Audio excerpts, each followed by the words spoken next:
몇 년 사이에 저온 냉동 냉장에 그냥 단독으로 해서 2만 평, 10,000평 이상 2만 평까지 늘리니까 어떻죠? 화주 유치가 그렇게 쉽지 않은 것이죠.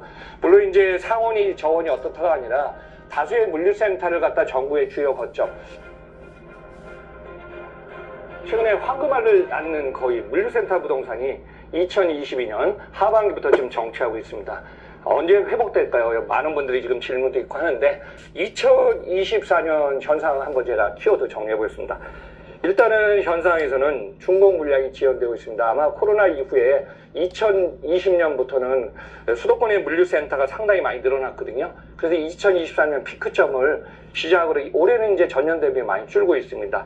그래서 중공 물량이 지연되다 보니까 미리 결론 말씀드리면은 2025년에는 과잉 공급 시대가 아니라 수요 공급, 수요자 쪽으로 시장이 많이 기울 수밖에 없고요. 현상에서는 물류센터가 전국에 거점이 너무 많이 생겼고 또 투자하신 분들이 너무 많지만은 현상에서 금리 문제 관련해서 좀 어려움이 있지 않나 지금 보고 있습니다. 그래서 중공 물량 지연도 좀 문제가 되는 거고요. 올해 신축 물류센터가 많이 좀 줄어들었습니다. 그래서 여러분들이 이제 거점을 얘기하면 제가 지난 한 10년 아마 쿠팡이 2014년에 로켓 배송하면서 다수의 대형 물류센터를 많이 투자한 것도 있고 국내 대한통운을 포함해서 많은 기업이 이제 물류센터를 확대시켰는데 최근에 물류센터 규모가 뭐 10,000평은 가볍게 그냥 다 넣었고요. 최소 우리가 물류센터 3만 평이면 상당히 큰 규모거든요. 근데 상온도 3만 평이 큰데 최근에 몇 년 사이에 저온 냉동 냉장에 그냥 단독으로 해서 2만 평, 10,000평 이상 2만 평까지 늘리니까 어떻죠? 화주 유치가 그렇게 쉽지 않은 것이죠. 물론 이제 상온이 저온이 어떻다가 아니라 다수의 물류센터를 갖다 정부의 주요 거점. 여러분들이 거점을 보실 때 양재를 기점으로 보시면 됩니다. 우리나라 화물터미널이니까요. 양재를 거점으로 해서 우리가 이제 신갈, 영동 거점으로 해서 여주가 90km거든요.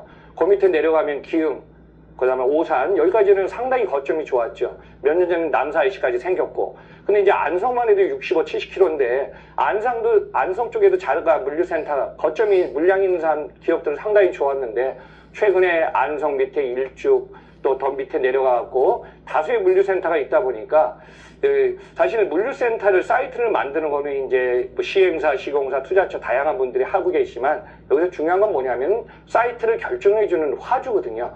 근데 이제 최근에 화주가 그만큼 유치하기 힘든 시장이 됐다. 이런 얘기가 지금 중요한 포인트가 되었습니다. 근데 이제 왜 화주가 힘들까요? 아마 소비 불안 시대에 기업들 자체적으로 물량을 창출해야 되는데 여러분들이 물류센터를 보실 때 항상 거점을 보면 물류센터가 우선으로 좀 보시는 것 같아요. 저는 물류센터는 물류의 거점입니다. 그러면 최근에 대기업군의 대한통운, 한진, 롯데글로벌 대기업군들이 과거에는 물류센터를 다수 많이 분산시켰는데 최근에 3분기, 4분기는 내년에 사업 전략도 많이 짜면서 중요한 포인트가 됐을 것 같습니다. 그래서 화주 유치의 중요한 포인트는 3분기, 4분기 승부거든요. 근데 이 3분기, 4분기에서 지금 대기업군들이 고민하는 게 물류의 통폐합 거점입니다. 그래서 기존의 물류 거점을 갖다가 우리가 보면 각계준수 따라 놓은 게 아니라 앞으로 유가가 지금 1배럴에 WTI하고 브렌트유가 두바이유가 한 $80 전후인데 유가가 $90 가면 수배송비는 엄청 커지거든요. 여러분들 물류센터의 기능도 중요하지만은 물류의 수송 배송 총 물류 비용을 고려한 비용이 엄청 커지거든요. 그래서 이제 기업들이 거래처의 물량 또 거래처가 물류센터에 들어온 입고 물류센터에 나간 출고 이런 총 물류 비용이나 거래 물량 회전율 이런 거 갖다 고려하면서 지금 센터를 좀 보고 있어서 기존의 사이트가 좋다 나쁘다가 아니라 화주 입장에서는 그런 쪽을 좀 많이 찾고 있는 것 같습니다. 자, 그 다음에 이제 금리 얘기를 좀 하겠습니다. 연준이 금리를 갖다가 5.5% 동결하는 게 벌써 1년 전입니다. 그래서 지금 올해는 대통령 선거, 전 세계에 선거가 워낙 많은 상황도 있지만은 금리의 영향에 따라서 지금 물류부동산에 투자하신 분들 사실 많이 힘들어하는 것 같아요. 기존에는 한국은행하고 미국의 연준의 금리 차 2% 말도 안 되는 상황이었죠. 그렇지만 방어해갖고 지금 3.5를 유지하지만은 아마 한국은행도 그 정도면은 한 번 정도 떨어질 겁니다.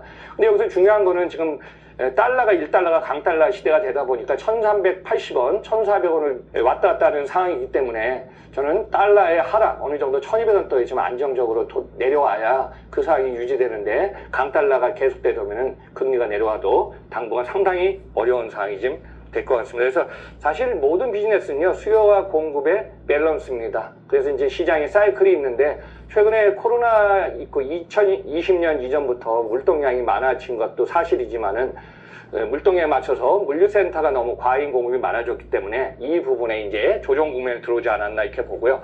미리 말씀드리면은 2024년 3분기, 4분기까지는 물류의 거래량이 저점입니다.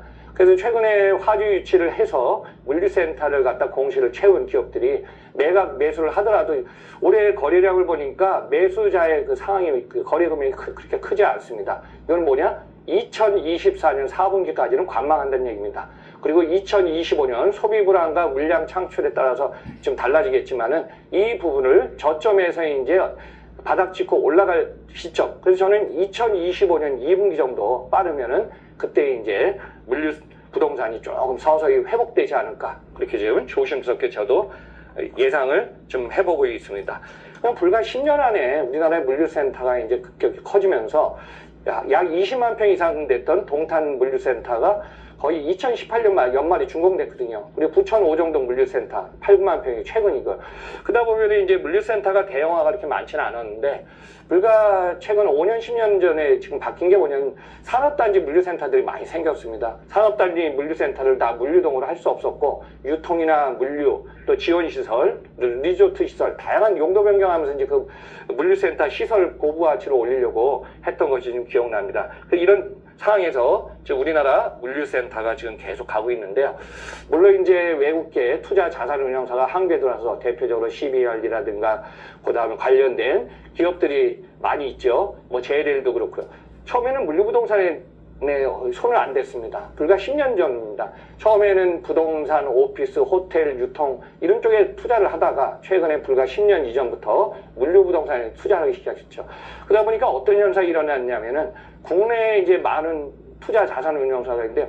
대략 최근에 보니까 이 회사들이 규모 숫자가 한 500개까지 지금 늘어났습니다. 물론 이 경험 있는 분들이 외국계 경험도 있었고 국내 토종도 만들어서 했지만은 그 금융이나 투자 자산 쪽은 어떻게 하냐면 자기하고 마음이 맞는 멤버들이 같이 움직이게 되어 있습니다. 그래서 부문별로 맞는 사람이 또 회사를 만들면 거기서 또 이제 자기가 관련된 멤버들을 갖다 끌어서 같이 이제 팀으로 꾸리는 사례가 많이 있었고요. 그러다 보니까 국내 물류부동산 사실 뭐 금리가 높다 낮다가 아니라 워낙 공급량이 많다 보니까 기존에는 기업의 브랜드, 투자회사의 브랜드에 따라서 많은 물량이 지금 움직인 게 현재 사실이었습니다. 그러니까 대표적으로 캔달 스퀘어는 쿠팡이 2014년에 로켓 배송하면서 불과 5년 전에 쿠팡의 물류 거점하고에 관련해서 많이 선투자를 많이 했죠. 그러다 보니까 쿠팡이 3년에서 5년 정도, 자, 물류는 거점 사업입니다. 좋은 입지를 거점 빨리 확보해야지 거래 쪽 화주의 물량에 따라서 지금 물건을 찾고 그 사이트를 찾는 시간이 이미 끝났다는 얘기죠. 그래서 그 상황이 앞으로 진짜 많이 움직였는데요. 캔달웨이도 ADF 자산운용, GIC 에이전트죠. 싱가포르. 여기 같은 경우는 동탄 물류단지 A동, B동, C동까지 하면서 여기에 엄청난 금액, 뭐 5천 개에서 약 6천 개 가까운 투자를 하면서 물류 거점을 안정적으로 가지면서 임대차 수익을 확보한 게 지금 현실입니다. 그러다 보니까 그 외에 우리가 말하는 뭐 마스턴이라든가 그 다음에 여기도 있는 회사들, 그런 회사들도 그냥 물류센터를 갖다가 그냥 엄청 많이 지금 매입했죠. 그 매입하면서 매각하는 상황이 시기가 상당히 짧았다는 겁니다. 그러다 보니까 이런 질문을 제가 많이 받는데, 박사님, 왜 우리나라 물류센터는 그렇게 돈을 투자하는데 차세대 물류센터가 왜 안 나오죠? 거의 벽돌 찢듯이 비슷한 물류센터가 왜 많이 생긴가요? 저도 투자 자산 이런 멤버들을 많이 알고 있어서 물어봤어요. 그랬더니 일단은 매수하고 매각하기 바빴던 얘기입니다. 그만큼 장기 투자라든가 장기를 운영하면서 수익 구조를 보는 것도 맞았지만은 일단 매수하면서 금액에 동그라미 한 개, 두 개 숫자가 커지면은 빨리 매각을 했다는 게 지금 현실이었습니다. 그렇지만 앞으로 어떻게 할까요? 지금 이 과잉 공급 시대에 내년에 이제 수요 공급으로 좀 전환점이 되겠지만은 앞으로 시장 상황은 좀 많이 바뀔 것 같습니다. 그래서 이 상황에서 기업들이 물류센터를 만드시는 분들이 지금 금리 상황에서 좀 많이 묶여 있습니다. 제가 PF 상황 좀 말씀드리겠습니다. 자, 우리나라의 PF, 여러분들이 이제 기본적으로 물류를 갖다가 투자할 때 보면은 처음에 발생하는 게 브릿지론입니다.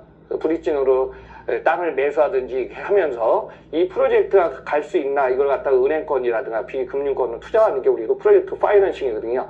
PF의 금융권을 갖다가 받아갖고 아직까지도 PF의 대출, 여기 이자 갚기 바쁜 물류센터가 너무 많이 생겼고, 최근에는 여러분들도 아시겠지만은 이게 경매, 공매까지 나와갖고 지금 움직이는 상황입니다. 아마 3개월 전인가요?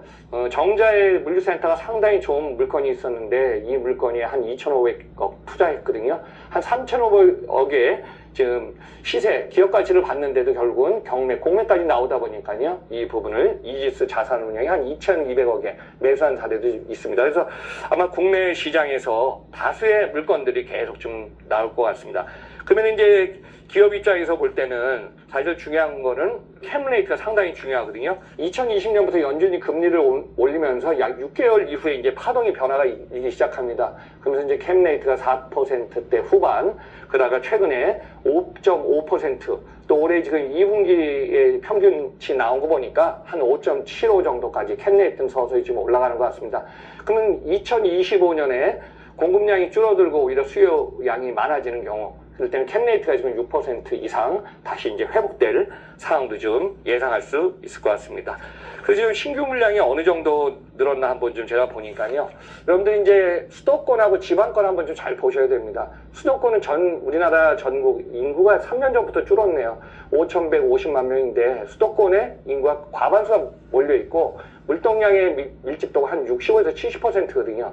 그래서 우리나라 수도권의 신규 물류센터 공급량 보니까요. 2021년에 70만 평, 2022년에 118만 평, 2023년에 167만 평까지 기하급수적으로 올라갔습니다. 근데 올해 2024년 상반기 플러스 예측하는 거 보니까 한 30% 감소합니다. 120만 평이다. 그러니까 불과 이제 여러분들이 물류센터를 갖다가 인허가 다 맞고 나서 공사를 시작하면은 10,000평 기준입니다. 빠르면 1년, 길면 1년 반이거든요. 근데 최근에 물류센터를 갖다가 착공해서 준공까지 시간이 조금 딜레이 되는 케이스도 많이 있고요. 뭐 일부러 금리 영향도 있겠지만 화주 위치의 어려움 때문에 딜레이 시키는 경우도 실제 있습니다. 그렇지만은 이 수요와 공급 밸런스에 화주 위치가 어려운 상황에서 어떻게 화주 위치를 하느냐, 이 부분에서 지금 물류센터를 개발하시는 분들 앞으로 지금 많은 고민하시고 지금 돌파구가 언젠가 지금 궁금해 하실 것 같습니다. 그러다 보니까 최근에 제가 렌트프리까지 한번 말씀드리겠습니다. 상온과 저온의 구조는 이 업종에 따라 달라집니다. 제가 참고로 편의점을 말씀드리면요. 편의점은 보통 우리나라 이해전 배송이거든요. 그래서 우리나라 편의점 1, 2를 다치고 있는 CU, BJF 리테일, GS 리테일, GS25죠. 그러니까 한 2,000평, 2,500평 기준으로 보통 500개에서 600개 점포를 갖다가 배송을 하고 있습니다. 그러면 기존만 해도 상온과 저온의 비율이 몇 년 전만 해도 상온이 90%, 저온이 10이었는데요. 코로나 이전 상황하고 달라서 최근에는 저온 냉동 냉장이 15에서 20%가 늘어나고 있습니다. 그러니까 안전된 자사 물량을 갖고 있는 기업 입장에서는 그렇게 컨트롤할 수 있지만은 그렇지 않는 기업 같은 경우 사실 물량의 어떤 구조, 이 부분이 어렵고요. 그리고 기존에 이제 상온만 올인 상온, 뭐 올인 저온, 냉동, 냉장 이렇게 한 시대는 바뀌었고, 최근에 작년부터 바뀐 게 어떠냐면은 상온과 저온, 냉동, 냉장을 갖다 융합한 상황입니다. 그 대표적으로 15,000평을 만들면은 뭐 상온을 한 9,000평, 10,000평 정도 하고 저온, 냉동, 냉장을 지하층으로 해갖고 4,000평, 5,000평 이런 상황으로 좀 많이 융합형 물류센터를 지금 만든 게 현실입니다. 자, 이러한 현실에서 지금 렌트프리라는 거는 기본적으로 우리가 이제 계약을 하면 3년, 5년 정도 계약하는데 최근에는 계약을 갖다가 5년 장기 계약 안 하려고 합니다. 왜냐? 내년부터 2, 3년 후에는 이제 임대료가 물가가 이제 상승률에 따라서 임대료가 올라가거든요. 그래서 지금 렌트프리는 보통 1년 계약에 한 달을 받는데 저온 냉동 냉장에 자금력이 힘들었던 기업들 같은 경우 빨리 이걸 리카바리하고 이걸 클로징 해야 되니까 최근에 렌트프리를 갖다 6개월인데 지난달 제가 미팅하다 보니까요. 큰 거점을 갖고 있는 기업 같은 경우는 렌트프리가 지금 7개월까지 나왔다는 얘기 하고 있습니다. 그래서 상온하고 달리 저온 냉동 냉장 상황은 지금 과잉 공급 시대 상당히 어려운 상황이 좀 진행될 것 같습니다. 그래서 자, 물류센터의 거점에 지금 다양한 상황을 일부에서는 제가 말씀드렸고요. 앞으로 이제 여기와 관련해서 지금 변수가 있기 때문에 이 상황 또 다양한 사례는 제가 2부에서 다음 방송에서 한번 좀 정리해서 여러분들한테 제시하려고 하니까요. 여러분들 참고하시면서 다음 2부 방송도 한번 보시기 바랍니다. 감사합니다.